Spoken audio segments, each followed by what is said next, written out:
Hello everyone, welcome to exam without hope. मैं हूं आपकी फ्रेंड कामना। फ्रेंड्स, हम सभी को पता है कि 18 जनवरी से बिहार में बिहार दरोगा का पेपर स्टार्ट है और उसी को टारगेट करते हुए ये हमारी टेस्ट सीरीज चल रही है हिस्ट्री की। यानी कि अगर बिहार के पुराने पेपर को देखा जाए, बिहार एसआई का, तो हमारे 15 के अराउंड 12 टू 15 के अराउंड क्वेश्चन जो हैं वो हिस्ट्री से रहते ही हैं।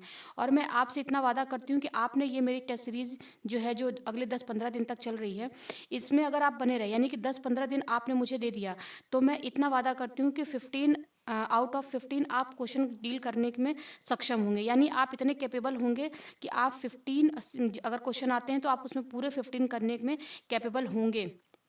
अब फ्रेंड्स, ये तो बात हो गई बिहार दरोगा की। लेकिन क्या ये टेस्ट सीरीज सिर्फ बिहार दरोगा के लिए ही इंपॉर्टेंट है?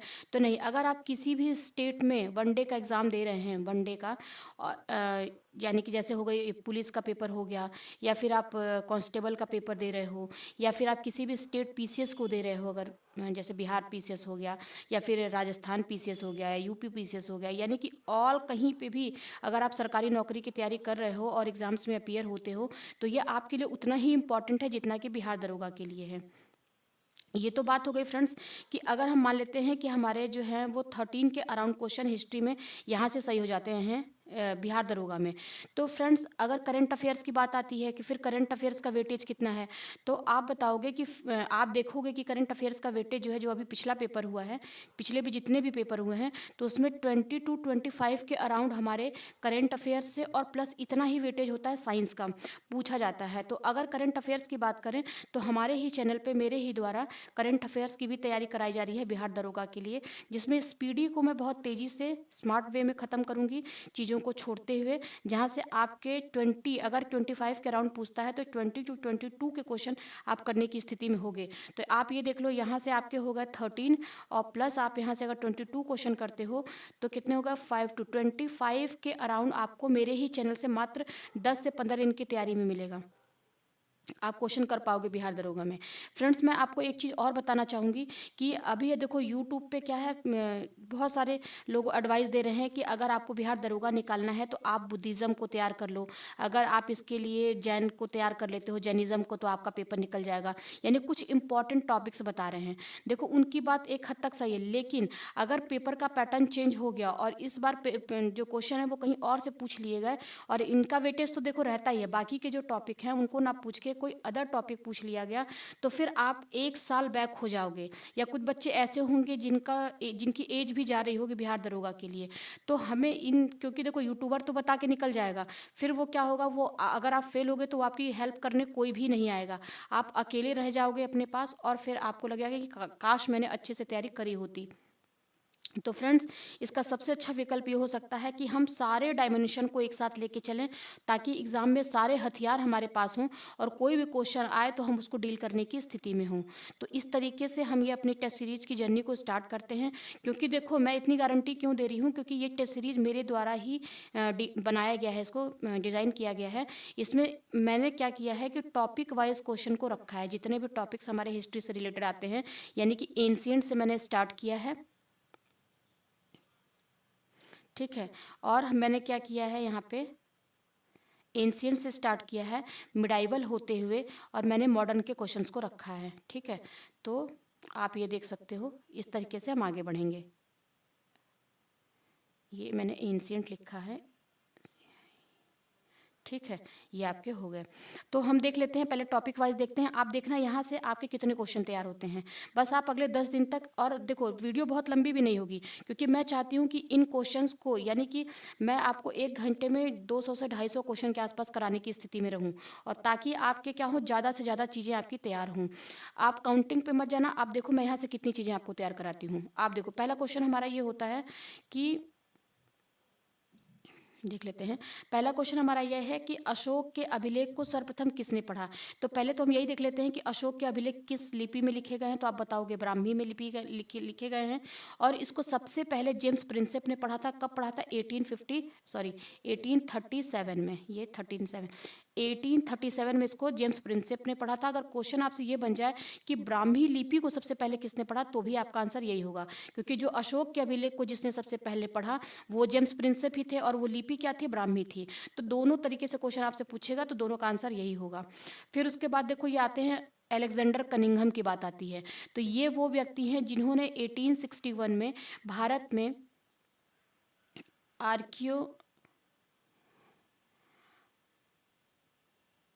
आर्कियोलॉजिकल सर्वे ऑफ इंडिया की स्थापना करी।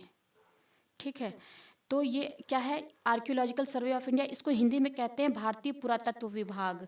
या देखो एग्जाम में ऐसे भी लिख के आ सकता है कि आर्कियोलॉजिकल सर्वे ऑफ इंडिया, यानी इसको कहते हैं ASI, जिसका हेडक्वार्टर कहाँ पे है, ये भी पूछ लेता है आपसे क्वेश्चन कि इसका हेडक्वार्टर कहाँ है, तो आप बताओगे कोलकाता में है। ठीक है, कोलकाता बताएंगे आप इसको। और पुरातत्व विभाग की इन्होंने क्या करी, स्थापना करी थी, और खुद ये उस पुरातत्व विभाग के जो डिपार्टमेंट बना था इसके पहले महानिदेशक थे, महानिदेशक।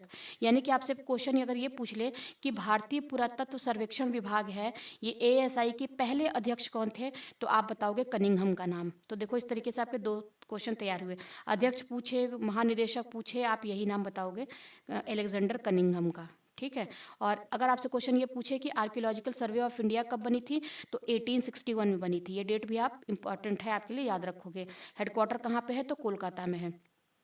अगला देख लेते हैं कि किस अभिलेख में अशोक के नाम का स्पष्ट उल्लेख हुआ है। अब देखो ये क्वेश्चन आपसे कई बार पूछ लेता है कि अशोक के नाम के बारे में।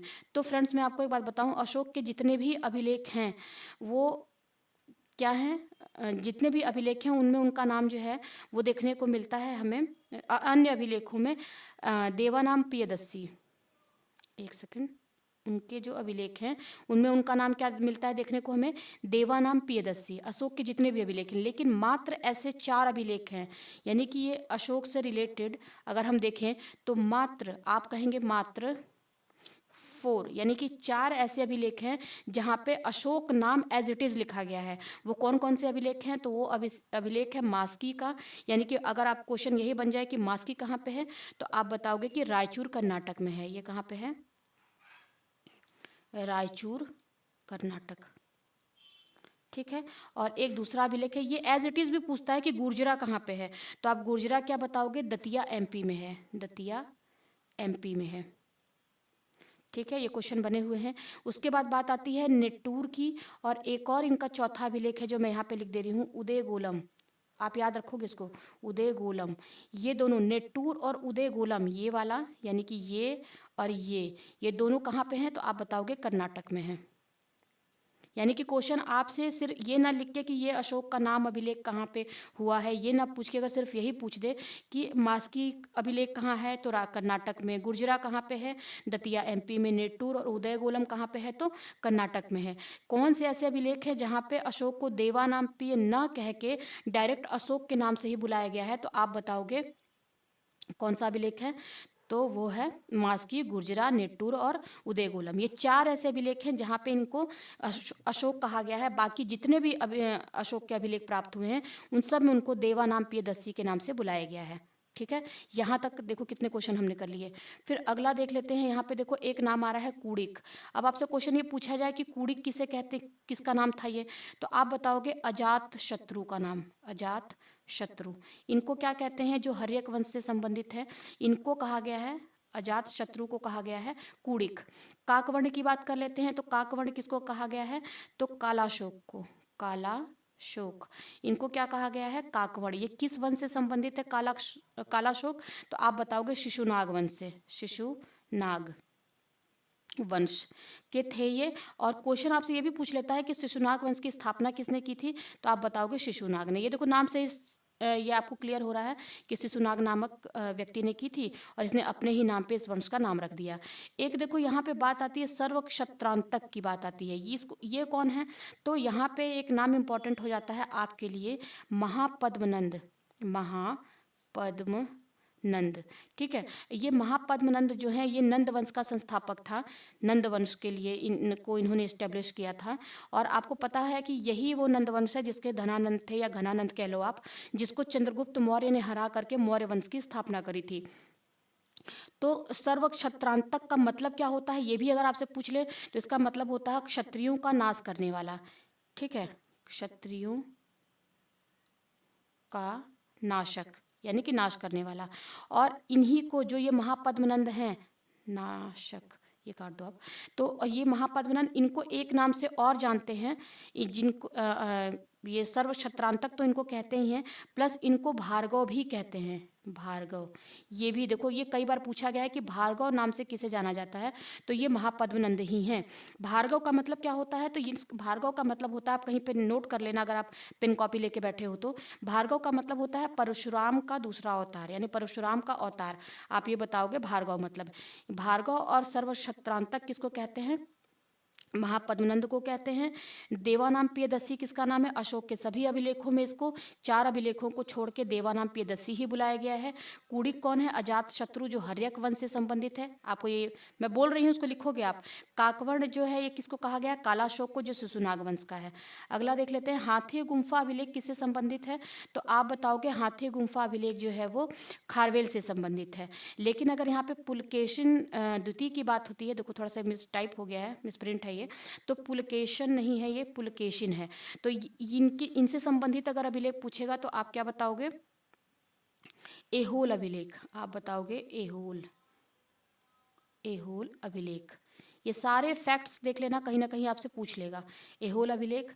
स्कंदगुप्त की बात करें तो इससे संबंधित कौन सा अभिलेख है, तो आप बताओगे भीतरी, भीतरी स्तंभ अभिलेख, भीतरी स्तंभ लेख भी कहते हैं इसको, और ये उत्तर प्रदेश के गाजीपुर में है।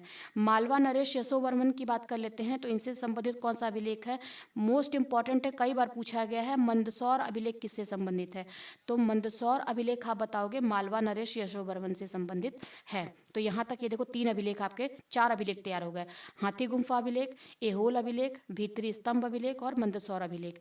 इनके नाम आपको याद कर लेना, अगर 2-3 बार आप इसको पढ़ोगे तो आपको ये नाम याद हो जाएंगे। अगला देख लेते हैं, नासिक अभिलेख किससे संबंधित हो, तो आप बताओगे नासिक जो अभिलेख है वो गौतमी बलश्री के द्वारा लिखा गया 7 वाहनों से संबंधित है।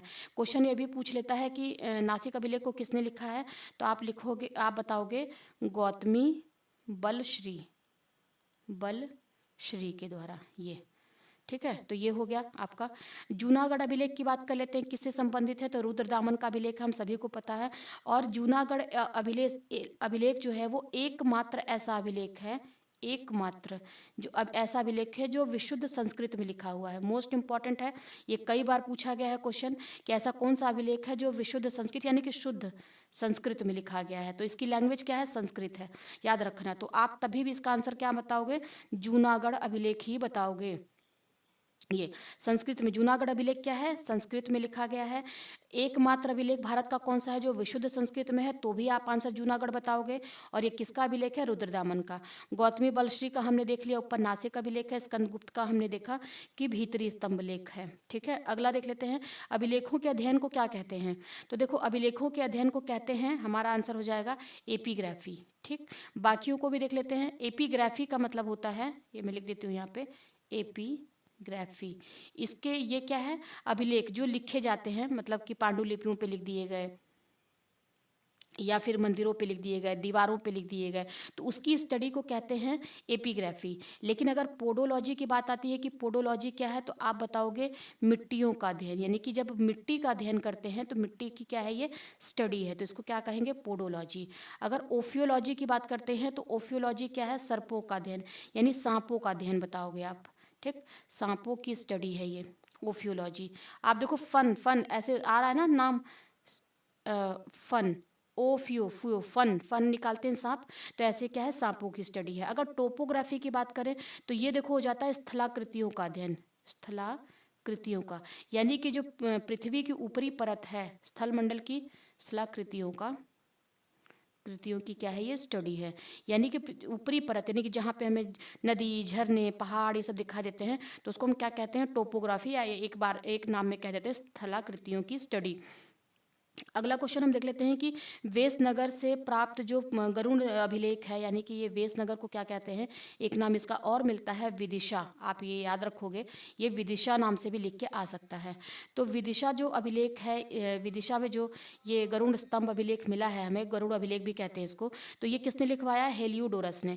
और क्वेश्चन अगर आपसे ये पूछ ले कि भारत का ऐसा कौन सा अभिलेख है जो हमें वैष्णव धर्म की उत्पत्ति के बारे में, यानी वैष्णव धर्म के बारे में कि वैष्णव धर्म की शुरुआत कब से हुई, इसकी जानकारी देता है, तो आप बताओगे गरुड़ स्तंभ अभिलेख वैष्णव धर्म की शुरुआत के बारे में बताता है कि यहीं से शुरुआत मानी जाती है। तो इसके बारे में जानकारी कौन देता है? गरुड़ स्तंभ अभिलेख। अभी देखो वैष्णव धर्म से आपको भी पता है कि गरुड़ और इनका अच्छा संबंध है, विष्णु भगवान है, तो इस तरीके से आप इसको कोरिलेट करके याद कर सकते हो। ये देखो फाहियान की बात कर लेते हैं। फाहियान कौन है? तो आप सभी को पता है कि अच्छा बताओ फाहियान भारत कब आया था? इस अगर क्वेश्चन आपसे ये पूछ ले, या फिर इत्सिंग कब भारत कब आया, ये पूछ ले, तो आप क्या बताओगे? तो आप बताओगे देखो फाहियान जो है वो चंद्रगुप्त द्वितीय, थोड़ा सा मैं यहाँ पे लिखती हूँ, मौर्य वंश का चंद्रगुप्त सेकंड, यानी कि इसी को हम कहते हैं विक्रमादित्य। विक्रमादित्य, ठीक है। विक्रमादित्य के नाम से कौन जाना जाता है? तो गुप्त। ये भी क्वेश्चन बनता है। देखो मैं यहाँ पे ऐसी कोई भी चीज़ नहीं लिखूंगी जो आपके लिए रेलेवेंट नहीं है, सब, क्योंकि टाइम देखो बिल्कुल आपके पास भी नहीं है और हमारे पास भी नहीं है, तो फालतू का टाइम वेस्ट करने का कोई मतलब नहीं है। जो चंद्रगुप्त द्वितीय हैं, यानी गुप्त वंश का चंद्रगुप्त द्वितीय को ही एक उपाधि है विक्रमादित्य की। ये भी क्वेश्चन पूछ लेता है आपसे कि विक्रमादित्य की उपाधि किसने धारण की थी?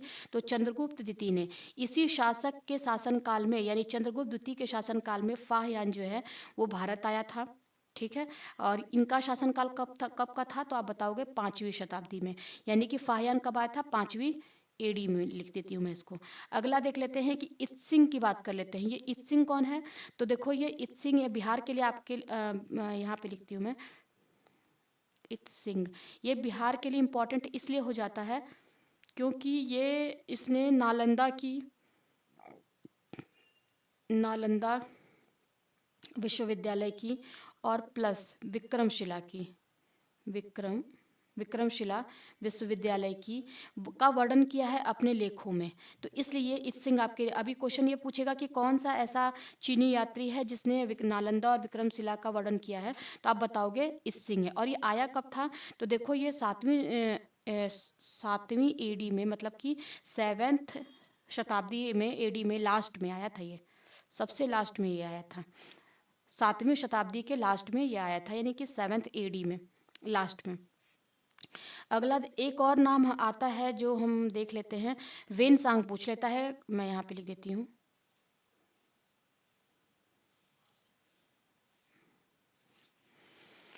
वेनसांग भारत कब आया था, ठीक है।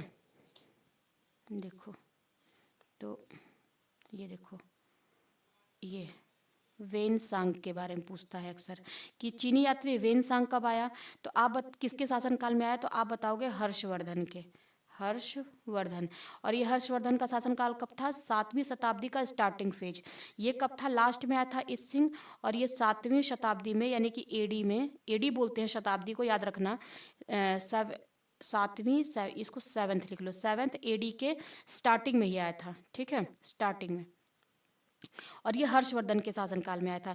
इससे रिलेटेड एक इम्पॉर्टेंट फैक्ट ये है कि वेनसांग की रचनाओं को क्या कहा जाता है? ये एग्जाम्स में अक्सर पूछ लेता है कि जो वेनसांग की रचनाएं हैं उसको क्या कहते हैं। तो आप बताओगे कि जो वेनसांग ने अपना साहित्य लिखा है उसका नाम है सी यू और की।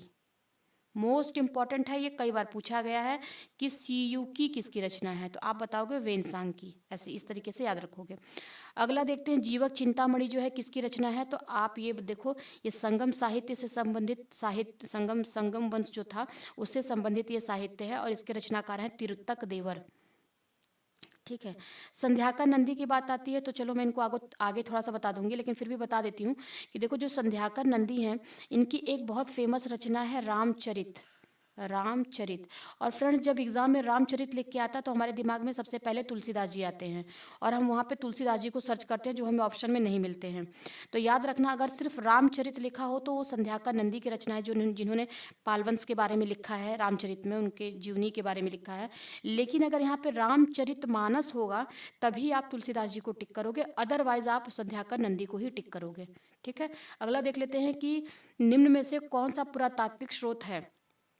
अब देखो, जब पुरातात्विक स्रोत की बात करते हैं तो पुरातात्विक स्रोत में क्या क्या आता है?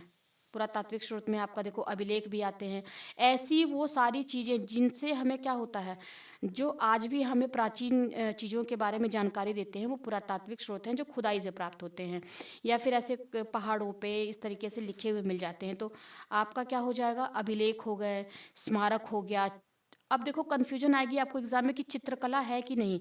तो आप ये देखो भीमबेटका की जो गुफाएं हैं, जो उसमें चित्र बनाए गए हैं, उनसे भी हमें पुराने पुराने लोगों के बारे में जानकारी मिलती है कि वो किस तरीके का जीवन जीते थे।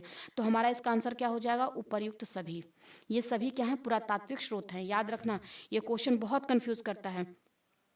पुरातात्विक स्रोतों में और अगर बात कर लें तो देखो मुद्राएं भी हैं, क्या पुरातात्विक स्रोत हैं। और हड्डियां हो गई या बर्तन हो गए, मृदभांड जिसको कहते हैं, मिट्टी के बर्तन जो होते हैं उनको कहते हैं मृदभांड। ठीक है, मिट्टी के बर्तन को क्या कहते हैं, मृदभांड। ये भी पुरातात्विक स्रोत है। मुद्राएं हैं, अभिलेख है, स्मारक है, भवन है, मंदिर भी हो गए आपके, मंदिर भी आप लिख सकते हो। ये सारे पुरातात्विक स्रोत हैं। चित्रकला भी है। ठीक है, लोहे का प्रयोग सबसे पहले, मोस्ट इंपॉर्टेंट, कई बार ये क्वेश्चन पूछा हुआ है कि लोहे का प्रयोग सर्वप्रथम कब शुरू हुआ। तो देखो लोहे के प्रयोग का सबसे पहला साक्ष्य हमको मिलता है लगभग 1000 BC। ये देखो BC है, यानी कि इसको BC को क्या कहते हैं, ईसा पूर्व। और लोहे का प्रयोग हुआ था, इसका सबसे पहला साक्ष्य अगर देखा जाए तो ये भी क्वेश्चन आपसे पूछा है, अतरंजी खेड़ा बताओगे, अतरंजी खेड़ा। ठीक है, ये देखो, और ये अतरंजी खेड़ा कहाँ है, तो ये अपने उत्तर प्रदेश में है। ऐसे अतरंजी खेड़ा से हमें सबसे पहले लोहे के प्रयोग का साक्ष्य मिलता, खुदाई से यहाँ से प्राप्त हुआ है लोहे का साक्ष्य। और ये कब का है, 1000 BC का है, याद रखना, 1000 BC का है, ईसा पूर्व का है। AD मत करना, ईस्वी नहीं है ये, ईसा पूर्व का है। अब देखो उत्तर भारत के मंदिरों के निर्माण की शैली क्या है। अब उत्तर भारत के मंदिरों के निर्माण की शैली की बात करें तो देखो ये जो द्रविड़ मंदिर शैली होती है ये साउथ इंडिया में होती है, साउथ इंडिया, यानी कि दक्षिण भारत के जितने भी मंदिर हैं वो द्रविड़ शैली में बनाए जाते हैं। अगर नागर की बात करें तो उत्तर भारत के जितने भी मंदिर हैं वो नागर शैली में बनाए जाते हैं, उत्तर भारत यानी कि नॉर्थ इंडिया। आपका जो अयोध्या मंदिर अभी राम मंदिर बना है, अयोध्या जन्मभूमि मंदिर, ये भी नागर शैली में ही है, याद रखना। अयोध्या का राम जन्मभूमि मंदिर, राम जन्मभूमि, ठीक है, ये मंदिर जो बना है ये भी नागर शैली में बना है। ये भी क्वेश्चन आपसे बन सकता है। बेसर की बात कर लेते हैं तो देखो ये तो बिल्कुल साउथ का हो गया और ये बिल्कुल नॉर्थ का हो गया। तो जो मध्य भारत के मंदिर हैं, मध्य भारत, इनकी जो शैली होती है बनाने की वो क्या होती है, बेसर शैली होती है। तो ये आप याद रखना कि द्रविड़ जो है साउथ में होता है और द्रविड़ियन लैंग्वेज भी बोलते हैं साउथ में, इससे भी आपको याद हो सकता है। आप याद रखना नागर कहाँ पे, अयोध्या में है। तो हम कहाँ पे हैं, नॉर्थ में रहते हैं, नॉर्थ में है इसलिए नागर शैली, यानी कि उत्तर, नॉर्थ बोलते हैं ना। तो ये है नागर शैली। बेसर क्या है, ये बेघर हो गया है। बेसर से आप याद रखो बेघर, ना तो उत्तर का है और ना तो दक्षिण का है। देखो एक सेकंड सॉरी, द से हो गया दक्षिण, यानी कि दक्षिण के जितने भी मंदिर हो गए द्रविड़ में होंगे। न से हो गया नॉर्थ, यानी कि उत्तर भारत के जितने भी मंदिर होंगे वो कैसे होंगे, नागर शैली में होंगे। और ये बेचारा बेघर है, यानी कि ना तो ये साउथ का है ना तो ये नॉर्थ का है, तो इसको बीच में रख दिया गया है। तो ये मध्य भारत के मंदिर हो जाएंगे। इस तरीके से आप इनको याद रखोगे। अगला देख लेते हैं कि राजराजेश्वर मंदिर कहाँ पे है। मोस्ट इंपॉर्टेंट क्वेश्चन, ये बहुत फेमस मंदिर है और ये पूछा भी जाता है। तो आप इसका आंसर बताओगे तंजौर, ऐसे ही याद रखना है। तंजौर का राजराजेश्वर मंदिर बहुत ही फेमस है। मामल्लपुरम में की स्थापना किसने की थी, ये आप मुझे कमेंट करके बताओगे। प्राचीनतम सिक्कों को क्या कहा जाता है, जो प्राचीनतम सिक्के मिले हैं, यानी कि ये देखो ये आहत सिक्के, पंचमार्क सिक्के, ठप्पा सिक्के, या क्या कहते हैं। तो देखो फ्रेंड्स, जो पाँचवीं BC, या इसको कहते हैं ईसा पूर्व, 5वीं शताब्दी ईसा पूर्व में, इसको BC मान लिख के चलो आप, और इसको बोलते हैं ईसा पूर्व। याद रखना इसको, इतनी छोटी छोटी चीज़ें मैं नहीं लिखूंगी। 5वीं BC में जितने भी सिक्के प्राप्त हुए हैं उनको हम क्या कहते हैं, आहत सिक्के, या इसी का नाम है पंचमार्क सिक्के। दोनों नाम एक ही है, या तो आहत लिख के आ जाए या तो पंचमार्क सिक्के लिख के आ जाए। ये ठप्पा ऐसे फर्जी बनाया गया है ऑप्शन। तो इसका आंसर क्या हो जाएगा, 1 और 2 दोनों। यानी कि प्राचीनतम सिक्के जो 5वीं शताब्दी ईसा पूर्व के प्राप्त हुए हैं उनको आहत सिक्के कहते हैं या पंचमार्क सिक्के कहते हैं। ये दोनों कोई भी ऑप्शन लिख के आपको एग्जाम में आ सकता है। देखो सर्वाधिक सिक्के कब ढाले गए, यहाँ से भी क्वेश्चन पूछता है। तो देखो यहाँ पे 3 तरीके के क्वेश्चन बनते हैं। अगर आपसे ये पूछे कि जो पहले सिक्के होते थे, देखो वो शीशे के भी होते थे, शीशा का होता था। फिर सिक्का आपका देखो तांबा का भी होता था। फिर सिक्का जो है आपका वो उसका चांदी का भी होता था। फिर सिक्का जो है आपका चांदी का, फिर सिक्का जो है आपका वो शीशा तांबा सोने का भी होता था। ठीक है, तो अब देखो यहाँ पे क्वेश्चन क्या पूछ रहा है, सर्वाधिक सिक्के चाहे वो किसी के भी हों, ये नहीं पूछ रहा सोना चांदी तांबा, ऐसा कुछ नहीं बता रहा है ये कह रहा है सबसे ज़्यादा सिक्के कब ढाले गए। तो आप बताओगे मौर्योत्तर काल में ढाले गए, यानी कि जब मौर्य काल खत्म हो गया था उसके बाद जो है सबसे ज़्यादा सिक्के ढाले गए। लेकिन अगर क्वेश्चन आपसे ये पूछे कि सबसे ज़्यादा सोने के सिक्के, यानी कि अगर आपसे गोल्ड पूछे कि सोने के सर्वाधिक सिक्के कब ढाले गए तो आप गुप्त काल में बताओगे। अगर आपसे पूछे कि शीशे के सिक्के कब सबसे ज़्यादा कब ढाले गए तो आप बताओगे सातवाहन। देखो से सातवाहन, से शीशा, ऐसे याद रखोगे, क्वेश्चन पूछा हुआ है। शीशे के सर्वाधिक सिक्के किसने ढाले, कब ढाले गए तो सातवाहनों के वंश में ढाले गए, सातवाहन काल में, तो शीशे के। यवन काल में अगर ये पूछे आपसे कि गुप्त काल में सर्वाधिक सोने के सिक्के ढाले गए थे, लेकिन क्वेश्चन ये पूछे आपसे कि सबसे ज़्यादा सोने के सिक्के कब ढाले गए, क्वेश्चन क्या पूछेगा आपसे कि सबसे ज़्यादा सोने के सिक्के कब ढाले गए, तो इसका आंसर आप क्या बताओगे, तो इसका नहीं, अगर क्वेश्चन आपसे ये, तो मैं आगे बताऊंगी। अगर क्वेश्चन आपसे ये पूछे कि जो ये सिक्के ढाले जा रहे थे, इसका मोस्ट इम्पोर्टेंट यहाँ से आप ये बताओगे कि सिक्कों पर लेख लिखने का कार्य सर्वप्रथम, ठीक है, किसने किया, तो यवन काल में किया गया। अब देखो कितने तरीके के क्वेश्चन तैयार हुए। सर्वाधिक सिक्के कब ढाले गए, मौर्योत्तर काल में पूछेगा तो। सोने के सर्वाधिक सिक्के कब ढाले गए, गोल्ड के, तो गुप्त काल में। सातवाहनों के समय सबसे ज्यादा कौन सा सिक्का ढाला गया, शीशे का। या शीशे के सर्वाधिक सिक्के कब प्रचलन में आए, तो सातवाहन काल में। सिक्कों पर सबसे पहले लेख, देखो कुछ लिख दिया जाता था, डेट दी जाती थी, राजा का नाम या कुछ भी लिखने का काम जो सबसे पहले स्टार्ट हुआ भारत में, वो कब हुआ, जब यवन काल में, यानी इंडो ग्रीक शासक आए तब। इस तरीके से ये आपके क्वेश्चन थे। अब क्वेश्चन ये पूछ लिया आपसे कि 200 बीसी, 206 यानी 206 बीसी से लेकर के डेट देख लो, 300 एडी की बात कर रहा है, यानी कि 200 बीसी ईसा पूर्व से 206 ईसा पूर्व से लेके 300 ईस्वी की बात कर रहा है। एडी मतलब ईस्वी है ये, कि में भारतीय इतिहास को जानने का मुख्य स्रोत क्या है। देखो फ्रेंड्स, हम सभी को पता है कि जो लेखन कला की शैली का विकास हुआ था वो 6ठी शताब्दी ईसा पूर्व के बाद ही माना जाता है, तो इतनी ज़्यादा चीज़ें डेवलप नहीं थी। लेकिन अगर इस टाइम पीरियड में हमें इतिहास को जानना है, क्योंकि उस समय का कोई भी व्यक्ति भी हमारे बीच में नहीं है, और जो भी चीज़ें लिखित होने लगी, लिखी जाने लगी, वो बाद में बहुत 10वीं शताब्दी 11वीं शताब्दी में आके लिखी गई थी। मैक्सिमम चीज़ें लेखन की शुरुआत तो हो गई थी पत्थरों पे और हर जगह पे लिखते थे, लेकिन उस समय इतना विकास नहीं हुआ था। तो ये जो टाइम पीरियड आपका कह रहा है 200 से लेकर के, ऐसे 200 ही मान लो आपको, से 300 एडी के बीच में जो भारतीय इतिहास हैं, जिनकी चीज़ें हमें जाननी है, तो हम मैक्सिमम कैसे जानते हैं, वो स्रोत क्या है, तो आप बताओगे कि हम कैसे जानते हैं, मुद्राओं से जानते हैं। सबसे मुख्य इंपॉर्टेंट है, क्योंकि यही वो मुद्राएं हैं जब इंडो ग्रीक ने, मैंने आपको अभी बताया कि सर्वाधिक सिक्के डाले गए, फिर उन्होंने लेख लिखने का काम किया, तो इनसे हमें बहुत सारी जानकारियाँ मिलती हैं कि व्यापार के बारे में और बहुत सारी चीज़ों के बारे में, सामाजिक व्यवस्था के बारे में। तो ये है, ये सारे ऑप्शन ऐसे फर्जी बनाए गए हैं, इनका कोई मतलब नहीं है। सिक्कों के अध्ययन को क्या कहते हैं, हम मोस्ट इंपॉर्टेंट यही क्वेश्चन बन जाता है, और ये कई बार पूछा भी गया है, इंपॉर्टेंट है ये आपके लिए। तो आप बताओगे सिक्कों के अध्ययन को कहते हैं न्यूमिस्मेटिक्स। क्या कहते हैं, न्यूमिस्मेटिक्स कहते हैं। एपिग्राफी अभी हमने ऊपर देखा है कि अभिलेखों के अध्ययन को कहते हैं। पॉलीग्राफिक क्या है, झूठ पकड़ने की तकनीक है ये। और माइकोलॉजी, ये क्वेश्चन आपसे पूछ सकता है साइंस से रिलेटेड, तो आप बताओगे कवकों का अध्ययन, कवकों की स्टडी क्या कहलाती है, माइकोलॉजी। ऐसे इस तरीके से आप इसको याद रखोगे। अगला देख लेते हैं, किस शासक को सिक्कों पर वीणा बजाते हुए दर्शाया गया है।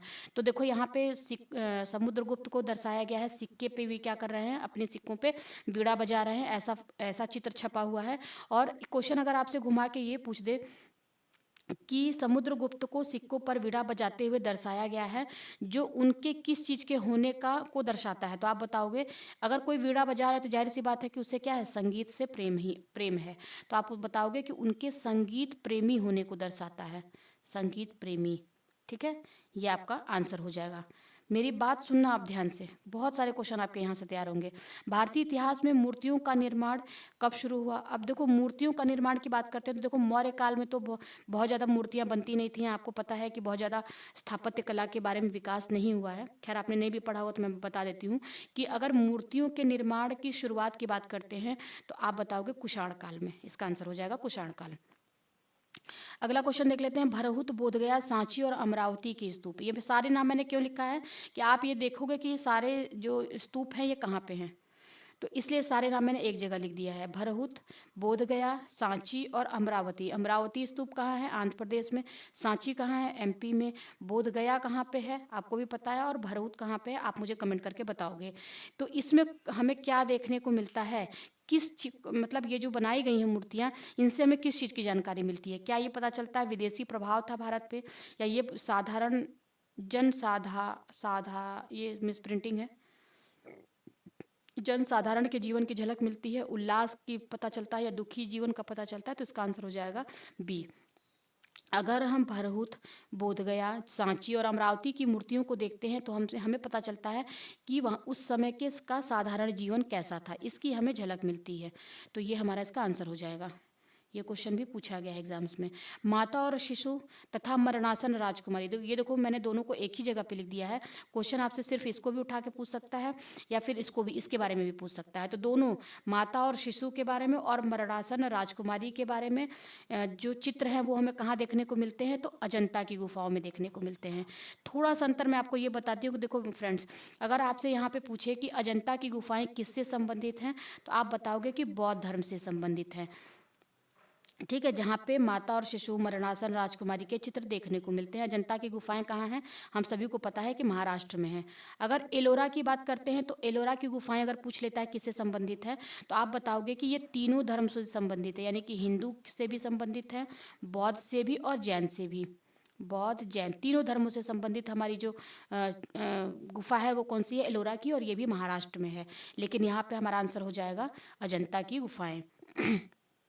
अगला देख लेते हैं कि अजंता में, एक मिनट, क्वेश्चन ये है कि मोस्ट इंपॉर्टेंट क्वेश्चन है ये, बोधिसत्व पद्म पाणी का चित्र हमें कहाँ मिलता है? तो इसका भी आंसर हो जाएगा अजंता में, क्योंकि बोधिसत्व की संकल्पना हमें कहाँ देखने को मिलती है? बौद्ध धर्म में। तो जाहिर सी बात है कि बौद्ध धर्म से संबंधित है अजंता की गुफाएं, तो इसका आंसर है वो अजंता की गुफाएं हो जाएगा। प्राचीन मुहरों में किस चीज़ की जानकारी मिलती है? जो प्राचीन मुहरें अभी हमने बताया आपको, मुहरें क्या होती थी? मुहरें व्यापार करने के लिए ठप्पा मारी जाती थी, ताकि एक चीज़ दूसरी जगह पे सही सलामत पहुंच जाए। तो प्राचीन मुहरों में किस चीज़ की जानकारी मिलती है? तो उस समय के समाज की व्यापारिक जीवन की जानकारी मिलती है, उस समय के समाज के धार्मिक जीवन की भी जानकारी मिलती है, और आर्थिक जीवन की भी जानकारी मिलती है। तो इसलिए हमारा आंसर हो जाएगा उपर्युक्त सभी। याद रखना, जो प्राचीन मुहर हैं, मुहर, इनसे किस चीज़ की जानकारी मिलती है? तो व्यापारिक, धार्मिक, आर्थिक सभी जीवन की जानकारी मिलती है। निम्न में कौन से ब्राह्मण ग्रंथ नहीं है? अब देखो ब्राह्मण ग्रंथ की बात आ गई, तो ब्राह्मण ग्रंथ में क्या आता है? आपका आ जाएगा ये स्मृतियाँ आ जाएंगी, वेद आ जाएंगे, और उसके बाद आपका रामायण, महाभारत, ये सारे आ जाएंगे। लेकिन ये पूछ रहा नहीं है, तो देखो आपका ये जैन भी ब्राह्मण ग्रंथ नहीं है, ब्राह्मणेतर ग्रंथ है, और बौद्ध भी हमारा ब्राह्मण ग्रंथ नहीं है। तो यानी एक से अधिक, हमारा इसका आंसर क्या हो जाएगा? एक से अधिक। जबकि ये जो स्मृति है ये ब्राह्मण ग्रंथ है। ऐसे आप याद रखोगे। ब्राह्मण ग्रंथ जैन और बौद्ध साहित्य ब्राह्मण ग्रंथ के अंतर्गत नहीं आते हैं। देखो ये जैन और बौद्ध जो है, ये इन धर्मों की शुरुआत ही ब्राह्मण के विरोध में हुई थी। तो ये ब्राह्मण ग्रंथ कैसे हो सकते हैं? आप ऐसे थोड़ा सा दिमाग लगाओ। ब्राह्मण ग्रंथ वही होंगे जो ब्राह्मणों से संबंधित होंगे, और इन्होंने इनका विरोध करने के लिए ही ये धर्म की शुरुआत की थी, बौद्ध धर्म और जैन धर्म। तो जाहिर सी बात है कि ये ब्राह्मण ग्रंथ नहीं है। अगर वेदों के द्वारा प्राचीन आर्यों के किस जीवन के बारे में पता चलता, अब देखो वेद की बात आ गई, तो वेदों के द्वारा जो प्राचीन हमारे आर्य थे उनके किस जीवन के बारे में पता चलता है? तो सामाजिक, आर्थिक, धार्मिक, यानी कि यहाँ पे राजनीतिक भी आप लिख सकते हो, इन सभी जीवन के बारे में हमें वेदों से पता चलता है, आर्यों के बारे में। यानी इसका आंसर हो जाएगा उपर्युक्त सभी। वेदों की संख्या कितनी है? तो हम सभी को पता है कि वेदों की संख्या 4 है। ऋग्वेद, यजुर्वेद, सामवेद और अथर्ववेद। ऋग्वेद कब लिखा गया था, इसकी डेट पूछ ली जाती है, तो आप बताओगे ऋग्वेद की जो डेट है वो 1500 बीसी से लेके 1000 बीसी के बीच में। ये कंफ्यूज नहीं होना, ये 1500 से 700, 1000 ये सब ऐसे ही है। इसकी डेट आपको याद होनी चाहिए, कितना है ये, आप यहाँ लिखोगे 1500 बीसी ईसा पूर्व से लेके 1000 बीसी, यानी कि 1000 ईसा पूर्व। ठीक है, ये इसकी डेट है। अगला देख लेते हैं, निम्न में से कौन से वेद ऋचाओं से बद्ध है? मतलब ऐसा कौन सा वेद है जो ऋचाओं के फॉर्म में लिखा गया है? क्वेश्चन पूछ लेता है, आप बताओगे ऋग्वेद जो है वो ऋचाओं के फॉर्म में लिखा गया है। आगे बढ़ते हैं, ऋग्वेद में कितने मंडल और कितने सूक्त हैं? ये कई बार क्वेश्चन पूछा गया है। तो आप देखो 9 मंडल 10,580 सूक्त, 10 मंडल, 10,580 सूक्त, 10 मंडल, 1,028 सूक्त। तो इसका आंसर हो जाएगा 10 मंडल 1,028 सूक्त। लेकिन यहाँ पे अगर ये बात करें कि कितनी ऋचाएँ हैं, तो यहाँ पे 10 मंडल 1,028 सूक्त हैं, प्लस ऋचाएँ कितनी हैं, ऋचाएँ, क्योंकि ऋचाओं से बद्ध है, तो ऋचाओं की संख्या कितनी है यहाँ पे, तो आप बताओगे 10,580 ऋचाएँ हैं ऋग्वेद में। याद रखना, एक फैक्ट मंडल, सूक्त, और तीसरा है ऋचाएँ। ये ऋचाओं की संख्या लिख दिया मैंने, ऋचाओं की संख्या कितनी है, 10,580। तो इस तरीके से आप इसको याद रखोगे। अगला क्वेश्चन देख लेते हैं कि ऋग्वेद के पढ़ने वाले ऋषि को क्या कहते हैं। तो देखो, ऐसे वो ऋषि यानी कि जितने इन सभी को मिला करके एक नाम दिया जाता है, ये अथर्यु, होत्री, उदगाता, ब्रह्मा, ये जितने भी नाम हैं इनको मिला करके कहा जाता है ऋत्विज। ठीक है, ऐसे ही पूछ लेता है कि ऋत्विज कौन होते हैं, तो वेदों को पढ़ने वाले को ऋत्विज कहते हैं। अब देखो, अलग अलग वेदों के अलग अलग ऋत्विज होते हैं। यानी होत्री किससे संबंधित है, तो ये तो ऋग्वेद का आंसर हो गया हमारा होत्री, यानी कि ऋग्वेद की का जो पाठ करते हैं उनको होत्री कहते हैं। अथर्वयु की बात करते हैं तो यजुर्वेद का जो पाठ करते हैं, यजुर्वेद। ठीक है, इनके पाठ ऋत्विज को यानी इनके पढ़ने वाले को कहते हैं अथर्वयु। उदगाता की बात कर ले तो हम सभी को पता है कि हमारे जो संगीत का जननी कौन सा वेद है, सामवेद। यानी कि संगीत सा रे गा म प ध नि सामवेद से ही निकला है। तो देखो, ये गाता, गाना के बारे में कहे तो इससे आप याद कर सकते हो। सामवेद क्या है, संगीत के बारे में बताता है, तो गाने से रिलेटेड है, तो सामवेद है। ब्रह्मा क्या है, अथर्ववेद को जो पढ़ने वाले होते हैं, अथर्ववेद, उनको कहते हैं ब्रह्मा, याद रखना। तो इस तरीके से हमारा ये अथर्ववेद मैंने गलत लिख दिया है, मैं इसको सही लिख देती हूँ, अथर्ववेद। ठीक है, ये तो अथर्ववेद के जो पाठ करता है उनको क्या कहते हैं, ब्रह्मा कहते हैं।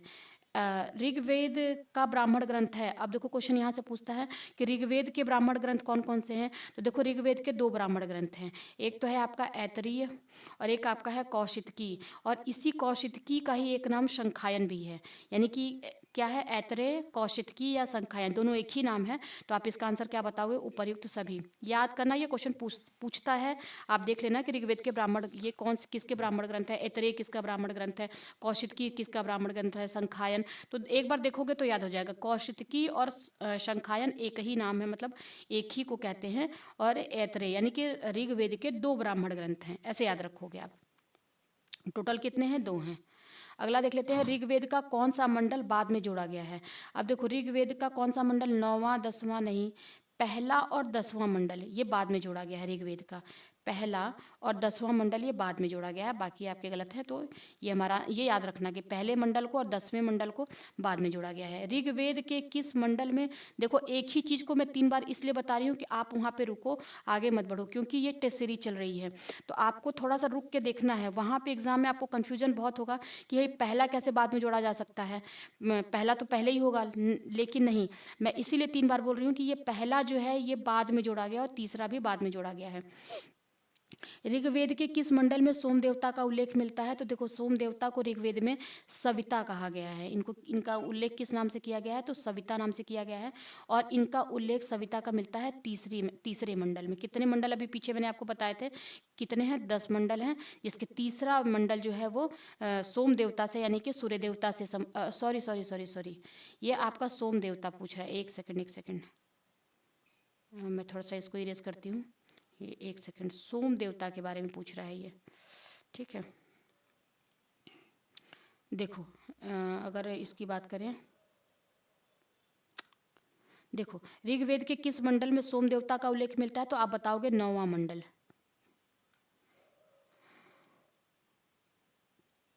ये आप बताओगे 9वां मंडल।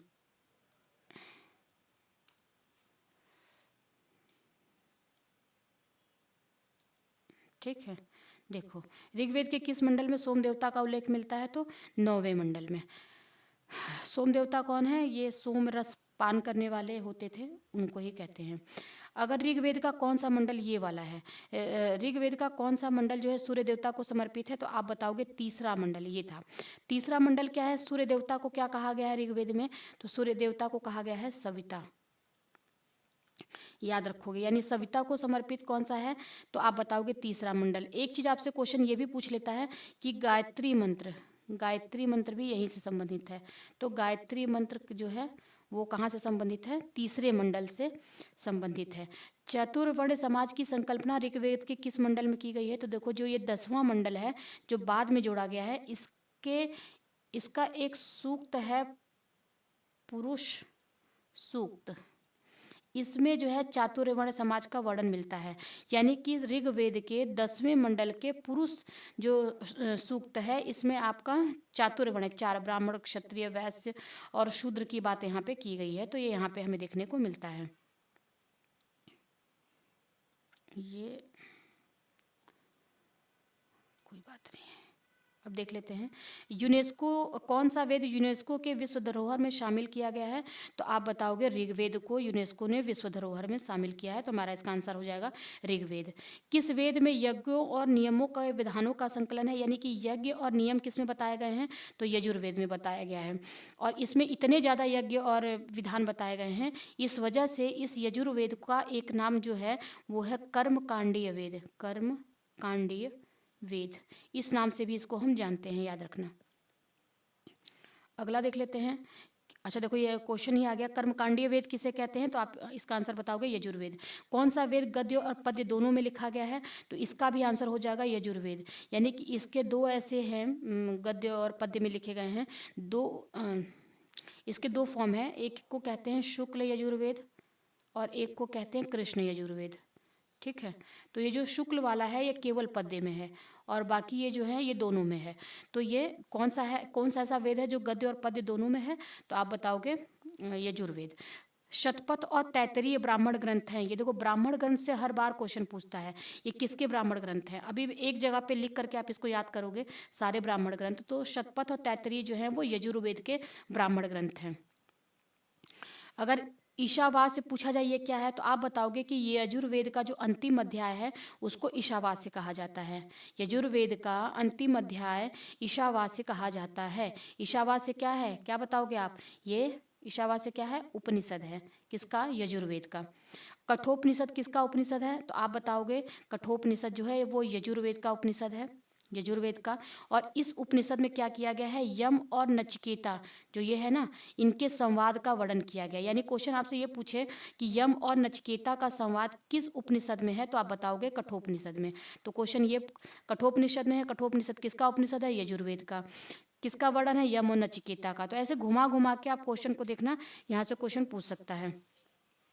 सत्यमेव जयते लिया गया है, कहाँ से लिया गया है, तो सत्यमेव जयते जो है मुंडकोपनिषद से लिया गया है। और मुंडकोपनिषद किसका उपनिषद है, तो आप बताओगे अथर्ववेद का। किसका है, अथर्ववेद।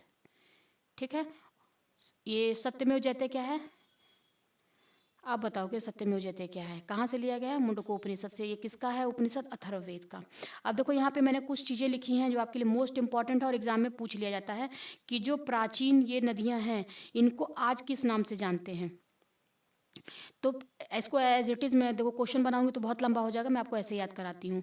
आप मेरे साथ बोलो, पुरुषणी, रावी, शतुद्री, सतलज।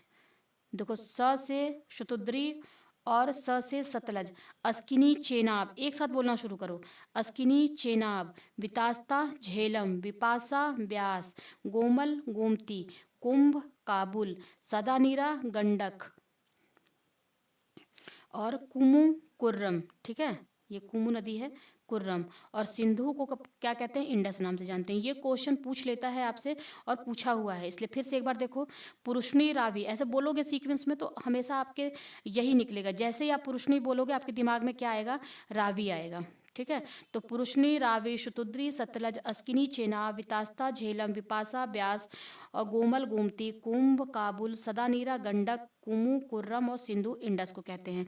ये सदानीरा के बारे में बहुत बार क्वेश्चन पूछा गया है कि सदानीरा किसको कहा गया है, वैदिक ग्रंथों में तो गंडक को कहा गया है। ठीक, याद करने के लिए है ये। आप इसको ऐसे ही याद करोगे 2 बार बोल के। ऋग्वैदिक समाज था, कैसा समाज था? तो पितृसत्तात्मक समाज था, हमको ऐसे याद कर लेना है। अब देखो 10 राग युद्ध जो है किस नदी के किनारे हुआ? तो पुरुषनी। अब जैसे ही आप पुरुषनी बोले तो आपका अगला आपकी ज़बान पे आएगा रावी, यानी पुरुषनी का नाम क्या है? आज हम इसको रावी के नाम से जानते हैं। तो जो 10 राजाओं का युद्ध हुआ था जिसमें जो सुदास राजा थे, कौन से राजा थे 10 राजाओं में?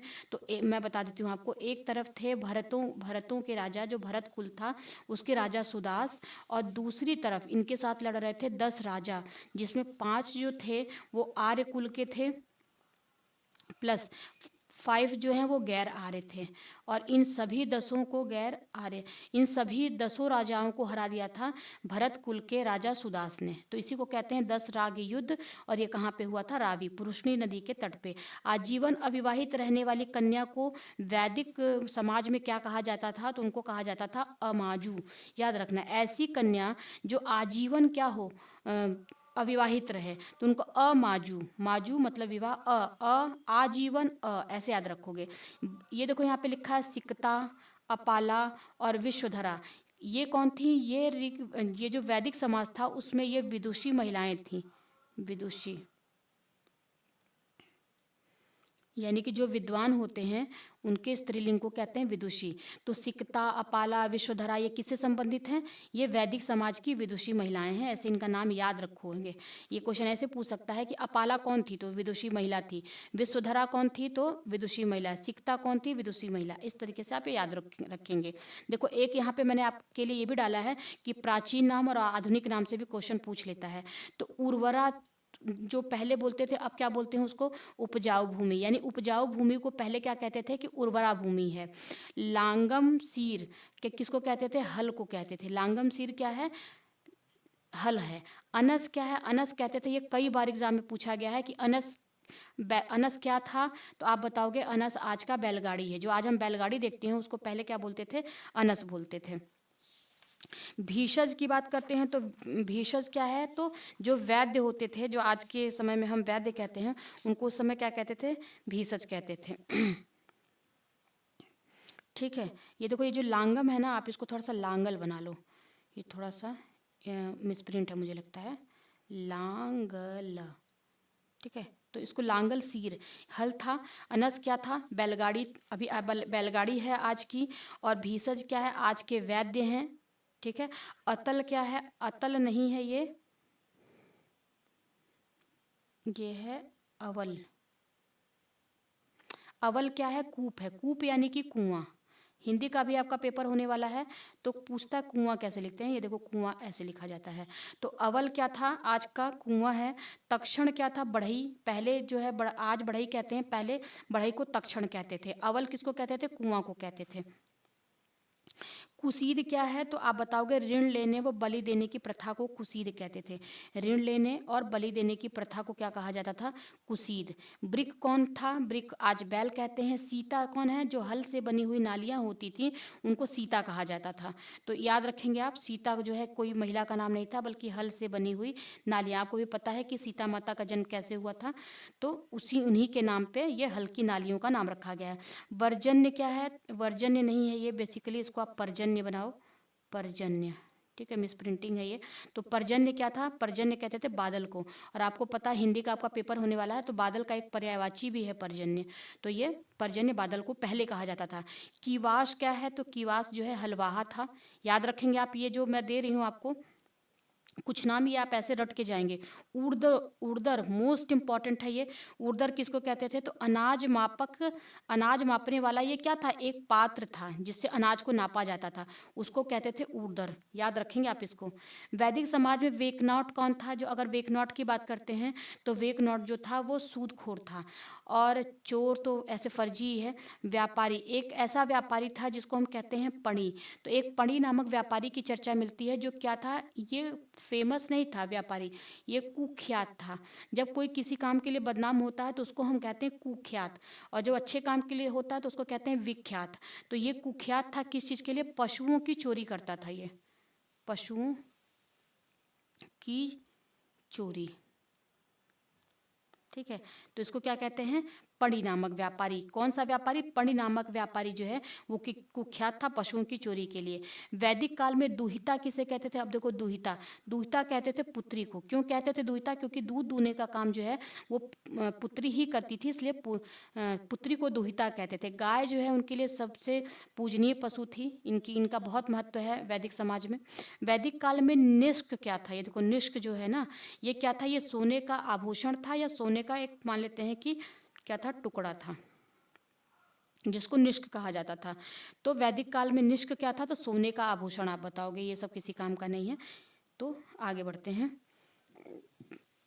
महाजनपदों की संख्या कितनी है? तो हम सभी को पता है कि महाजनपदों की संख्या कितनी है? 16 है। और अगर क्वेश्चन ये पूछे कि महाजनपदों की संख्या 16 है, ये हमें कैसे पता चलता है? क्योंकि उस समय तो कोई था ही नहीं। तो इसका उल्लेख किस ग्रंथ में किया गया है? तो आप बताओगे अंगुत्तर निकाय में, महावस्तु में और भगवती सूत्र में। ये तीनों में जो है वो महाजनपदों की संख्या 16 बताई गई है। अब देखो ये जो अंगुत्तर निकाय है और ये जो महावस्तु है, ये बौद्ध ग्रंथ हैं, याद रखोगे आप। ये कौन से ग्रंथ हैं? अंगुत्तर निकाय, महावस्तु बौद्ध ग्रंथ है, जबकि भगवती सूत्र जो है ये एक जैन धर्म से संबंधित ग्रंथ है। अगला देख लेते हैं। अगर आप बिहार का पेपर दे रहे हो तो अंग किसकी राजधानी थी? तो अंग की राजधानी क्या थी? तो अंग की राजधानी थी चंपा। 16 महाजनपदों में से एक था जिसमें इसकी राजधानी थी चंपा। वैशाली किसकी राजधानी थी? तो आप बताओगे वैशाली राजधानी थी लिच्छवियों की। ठीक है, यानी कि लिच्छवी की राजधानी क्या थी? वैशाली थी। विराटनगर किसकी राजधानी थी? तो 16 महाजनपदों की राजधानी से भी प्रश्न पूछ लिए जाते हैं, तो थोड़ा सा याद रखोगे। विराटनगर जो राजधानी थी, जो आज के राजस्थान में देखने को मिलता है, तो आप बताओगे मत्स्य महाजनपद की राजधानी कहाँ थी? विराटनगर थी। ठीक है। नालंदा विश्वविद्यालय की स्थापना किसने की थी? मोस्ट इंपॉर्टेंट क्वेश्चन है। तो आप बताओगे कुमारपाल ने। गुप्त वंश के शासक हैं कुमारपाल, इन्होंने नालंदा विश्वविद्यालय की स्थापना की थी। जबकि अगर धर्मपाल की बात करें, जो पाल वंश के हैं, तो इन्होंने विक्रमशिला की स्थापना की थी। विक्रमशिला विश्वविद्यालय की स्थापना इन्होंने की थी। अगर गोपाल की बात करें तो गोपाल ने किसकी स्थापना की थी? आप बताओ, आप पेपर देने जा रहे हो बिहार एसआई का, तो आपने कितना तैयार किया है? तो इन्होंने ओदंतपुरी, बता ही देती हूँ मैं ये, क्योंकि टाइम बहुत ज़्यादा लगेगा। इन्होंने ओदंतपुरी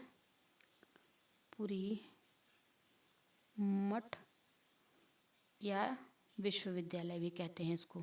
तो अगर ओदंतपुरी पूछेगा किसने स्थापना की थी, तो गोपाल ने की थी, और उन्हीं के भाई थे धर्मपाल, जिन्होंने विक्रमशिला की स्थापना की थी। जबकि गुप्त काल में कुमार गुप्त ने क्या किया था? नालंदा विश्वविद्यालय की स्थापना की थी, जिसको विक्रमशिला और नालंदा को बख्तियार खिलजी ने तहस नहस कर दिया था, जला दिया था। विश्व का प्राचीनतम वैभवशाली महानगर कौन सा है? तो आप सभी को पता है कि पाटलिपुत्र जो है एक नगर था, और बहुत ही ज़्यादा वैभवशाली, वैभव इसकी बहुत ज़्यादा था इसका। और इसका जिक्र कहाँ किया गया है? मेघस्तनीज के इंडिका में किया गया है। विश्व का प्रथम गणतंत्र कौन है? विश्व का प्रथम, ये देखो भारत का नहीं है, विश्व का प्रथम गणतंत्र। गणतंत्र का क्या मतलब होता है? जहाँ पे जो शासक होता है, जो प्रमुख होता है, वो वंशानुगत नहीं होता, वंशानुगत नहीं होता है, बल्कि इनका क्या होता है? चुनाव होता है, उस आधार पे ये आगे बढ़ते हैं। जैसे हमारे यहाँ राष्ट्रपति हैं, तो क्या राष्ट्रपति वंशानुगत है? मतलब जिन एक ही परिवार के लोग हैं? नहीं, इनको हम क्या करते हैं, ये हर 5 साल पे चेंज होते हैं और चुनाव के द्वारा चेंज होते हैं। तो ऐसा गणतंत्र हमें पहली बार देखने को कहाँ मिला था पूरे विश्व में? तो आप बताओगे लिच्छवी में। लिच्छवी गणराज्य इसका नाम ही है, और लिच्छवी कहाँ है? बिहार में है। इसकी राजधानी कहाँ पर थी? वैशाली। याद रखेंगे आप, मोस्ट इंपॉर्टेंट है। देखो यहाँ से क्वेश्चन आपको मिलेगा ही मिलेगा, तो मैंने इसको क्वेश्चन आंसर के फॉर्म में न रख के ऐसे ही मैं आपको याद करा देती हूँ। अष्टाध्यायी किसकी रचना है? तो पाणिनि की रचना है। मुद्रा राक्षस, ये हम बचपन से याद करते आ रहे हैं, विशाखदत्त की रचना है। अर्थशास्त्र की बात कर लेते हैं तो ये कौटिल्य की रचना है। और देखो ये जो है अर्थशास्त्र के नाम से आप कंफ्यूज मत होना, ये अर्थशास्त्र से संबंधित कोई भी बुक नहीं है, साहित्य नहीं है। इसकी जो विषय वस्तु है वो क्या है? राजनीतिक है। ये क्वेश्चन कई बार पूछा है कि कौटिल्य द्वारा रचित अर्थशास्त्र किसके विषय में बताता है? तो राजनीति के विषय में बताता है। ठीक है। महाभाष्य क्या है? तो पतंजलि के महाभाष्य किसने लिखा है? तो आप बताओगे ये महाभाष्य बेसिकली है क्या? ये देखो हम बचपन से ही पढ़ते आ रहे हैं इनके बारे में। तो ये जो हमने ऊपर ये अष्टाध्यायी पढ़ा है, ये देखो, ये ये पाणिनि की जो रचना है अष्टाध्यायी, यहाँ पे ये इसी के ऊपर टीका लिखा है पतंजलि ने। टीका मतलब कि है इसके बारे में लेख लिखा है। तो अगर ये बड़ा कंफ्यूज करता है हमें अष्टाध्यायी और महाभाष्य, तो ये महाभाष्य क्या है, ये आप लिखोगे अष्टाध्यायी पे, याद रखोगे आप अष्टाध्यायी पर टीका है। थोड़ा स्पीड में मैं कर रही हूँ ताकि आपके पास भी समय नहीं है। नीति सागर की बात करें तो किसकी रचना है, कामदंग की। मालविकाग्निमित्रम किसकी रचना है, कालिदास की। मृच्छ कटिकम ऐसे याद रखो, शूद्रक की। आप सीक्वेंस में बोलोगे आपको याद हो जाएगा। अब देखो, नीति सागर कामदंग, मालविकाग्निमित्रम कालिदास, मृच्छ कटिकम शूद्रक, पृथ्वीराज रासो चंद्रबरदाई, राजतरंगिणी कल्हड़, रामचरित्र संध्याकर नंदी, कथा सरित सागर सोमदेव, बृहद कथा मंजरी क्षेमेंद्र, हर्षचरित बाणभट्ट। 10 हैं, ऐसे याद कर लेना है। घुमा घुमा के इन्हीं में से क्वेश्चन पूछेगा आपसे। देखो ये आपका ये है कथा सरित सागर। ये सागर की अगर बात करें तो सोमदेव। सोमदेव क्या है, मदिरा पान से संबंधित हैं, और मदिरा पान करने के बाद इंसान क्या होता है, सागर में ही चला जाता है। तो ऐसे करके आप कोरिलेट करके याद कर सकते हो। ठीक है, अगला देख लेते हैं। याद करोगे आप इसको, मैं ऐसे स्लाइड ऊपर कर रही हूँ, इसका मतलब ये नहीं कि आपके लिए इंपॉर्टेंट नहीं है। आप इसको ऐसे ही जैसे मैंने बोला है इतनी ही स्पीड में 5-6 बार बोलो, याद हो जाएगा। यज्ञों के अवसर पर गाए जाने वाले मंत्रों का संग्रह क्या कहलाता है, तो यज्ञों के अवसर पर गाए जाने वाले मंत्रों का संग्रह है सामवेद, जिसको हम क्या बोलते हैं, संगीत का जनक भी कहते हैं। भारतीय संगीत का जनक किस वेद को कहा जाता है, अभी हमने पढ़ा सामवेद को कहते हैं। सामवेद में कितनी ऋचाएं हैं, तो 1875 ऋचाएं हैं। बहुत ज़्यादा टाइम वेस्ट नहीं करेंगे क्योंकि सब फैक्चुअल नॉलेज है, ये इन्फॉर्मेशन है फैक्चुअल, तो हम यहाँ से देखते हुए चलते हैं। 1875 है। छांदोग्य उपनिषद किसका उपनिषद है, तो आप बताओगे, ये एक छांदोग्य और एक नाम है जैमिनी। चाहे आपसे छांदोग्य पूछे या जैमिनी, ये दो उपनिषद किसके हैं, सामवेद के। किसके उपनिषद हैं, सामवेद के। किसके उपनिषद हैं, सामवेद के। मैं 3 बार बोल रही हूँ, आप इसको थोड़ा सा रुक के देखोगे। यानी कि हमने ऊपर पढ़ा था अभी कि ऐतरेय कौशिकी संखायन किसका था, ये था आपका ऋग्वेद का। अभी हम क्या पढ़ रहे हैं, छांदोग्य और जैमिनी, ये किसके हैं बताना जरा। आपकी तैयारी कैसे चल रही है मैं भी देख लेती हूँ। तो ये किसके हैं, सामवेद के। आप मुझे बताओगे यजुर्वेद के उपनिषद कौन से हैं, मैंने आपको ऊपर बताया है। यजुर्वेद का उपनिषद क्या था, क्या बताया था मैंने, पंचविश क्या है, तो आप पंचविश बताओगे कि पंचविश, और एक नाम और आता है यहाँ पे, मैं लिख देती हूँ इसको। देखो षड भी लोग बोलते हैं, षडविश या खड़ भी बोलते हैं, कितने लोग इसको प्रोनाउंस करते हैं। तो पंचविश या खड़विश क्या है, ये ब्राह्मण ग्रंथ है। ठीक है, पंचविश जो है या खड़विश क्या है, ये ब्राह्मण ग्रंथ है। और किसके ब्राह्मण ग्रंथ हैं, ये भी आपसे क्वेश्चन पूछ लेता है। यानी कि अभी हमने ऊपर देखा कि छांदोग्य और तैत्तरीय, ये कहाँ चला गया, यहाँ पे है ये। ठीक है, तो हमने देखा कि छांदोग्य और तैत्तरीय किसका है, सामवेद का है, और ये का ब्राह्मण ग्रंथ है। लेकिन अगर पंचविश और खड़विश क्या है, इसके ब्राह्मण ग्रंथ हैं, और वो उसका क्या था, छांदोग्य और तैत्तरीय उपनिषद थे। देखो यहाँ पे मैं आपको दिखाती हूँ, याद रखना, कंफ्यूज नहीं। छांदोग्य और जैमिनी क्या है, उपनिषद हैं सामवेद के। लेकिन अगर आपसे क्वेश्चन ये पूछ दे कि सामवेद के ब्राह्मण ग्रंथ कौन से हैं, तो आप बताओगे पंचविश और षडविश भी बोलते हैं और खड़विश भी बोलते हैं इसको। अथर्ववेद की रचना किसने की, तो आप देखो इनका नाम है अथर्व या अंगिरस भी बोलते हैं इनको, अथर्व या अंगिरस वेद भी बोलते हैं। तो इनकी रचना अंगिरस ने की थी। गायत्री मंत्र की रचना किसने की थी, तो ये फैक्चुअल नॉलेज है, आप इसको ऐसे देख लो, फैक्चुअल इन्फॉर्मेशन है ये। तो इसको बोलते हैं विश्वामित्र ने की थी। जादू टोना या तंत्र मंत्र का उल्लेख किस वेद में किया गया है, तो अथर्ववेद को जादू टोना और तंत्र मंत्र का वेद कहते हैं। तो इसका आंसर यही हो जाएगा। गोपथ जो है एकमात्र क्या है, ये गोपथ क्या है, तो आप बताओगे गोपथ जो है वो अथर्ववेद से संबंधित है। अथर्ववेद का क्या है, एकमात्र ब्राह्मण ग्रंथ है।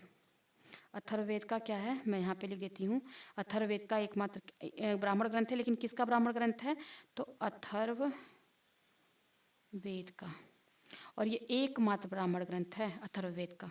ठीक है, और अथर्ववेद के उपनिषदों की बात कर लें तो हमारा मुंडोक उपनिषद किसका उपनिषद है, अथर्ववेद का उपनिषद है, जिससे सत्यमेव जयते लिया गया। ये देखो मुंडोक उपनिषद कितनी बार क्वेश्चन पूछा गया है, तो ये किसका है, अथर्ववेद का। संहिता किसे कहते हैं, तो देखो चारों वेदों को एक साथ मिला करके क्या कहा जाता है, संहिता कहा जाता है। अगला क्वेश्चन देख लेते हैं कि प्रजापति की 2 पुत्रियां किसे कहते हैं। प्रजापति का उल्लेख जो है हमें वैदिक समाज में मिलता है। तो सभा और समिति ये लोगों का समूह हुआ करता था, उनको मिला करके प्रजापति की दो पुत्रियां कहा गया है, जो उस समय के समाज के लिए नियम और कानून बनाने का, प्रावधान बनाने का काम करती थी। तो इसका आंसर हो जाएगा क। सभा और समिति क्या थी? प्रजापति की दो पुत्रियां कही गई हैं। या क्वेश्चन ये पूछ ले कि सभा और समिति को क्या कहा गया है, तो प्रजापति की दो पुत्रियां कहा गया है। संहिता के बाद किसका स्थान आता है? अगर क्वेश्चन आपसे ये पूछे तो देखो, संहिता के बाद ब्राह्मण ग्रंथ का स्थान आता है पहले नंबर पे। नहीं, पहले नंबर, इसको पहला नंबर देते हैं, फिर दूसरे नंबर पे आता है ब्राह्मण ग्रंथ, फिर तीसरे नंबर पे आता है अरण्यक, फिर चौथे नंबर पे आता है उपनिषद। यानी कि संहिता के बाद किसका नंबर आएगा? ब्राह्मण ग्रंथ का।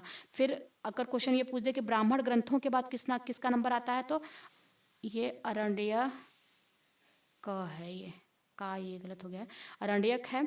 और फिर चौथे अरण्यक के बाद किसका नंबर आता है? तो उपनिषदों का। ऐसे एक के बाद एक नंबर आता है ना, स्थान है, इंपॉर्टेंस है, किसकी इंपॉर्टेंस कब आती है, इस तरीके से सीक्वेंस है। अगर यहाँ पे वेदांग की बात करता है कि वेदांग कितने हैं, तो आप बताओगे वेदांगों की संख्या 6 है। कौन कौन से वेदांग हैं? तो आप बताओगे व्याकरण,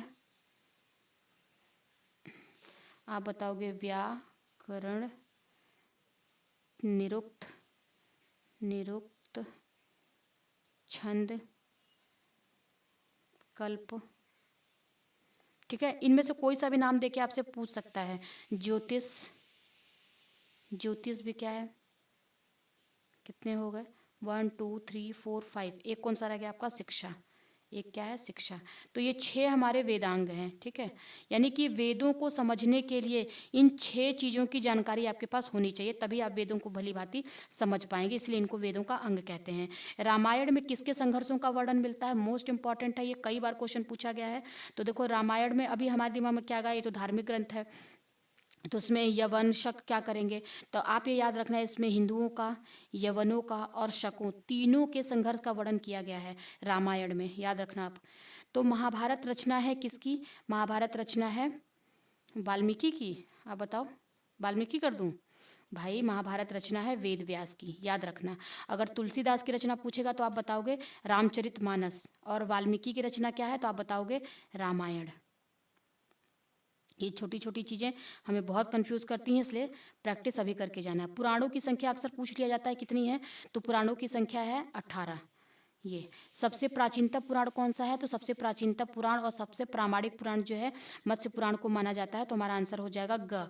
कभी कभी क्वेश्चन ये पूछ लेता है कि ये जो वायु पुराण है किससे संबंधित है, तो आप बताओगे वायु पुराण जो है वो संबंधित है गुप्त वंश से, गुप्त वंश। और जो ये आपका विष्णु पुराण है ये किससे संबंधित है पूछेगा, तो आप बताओगे मौर्य वंश से। ठीक, ये हो गया आपका।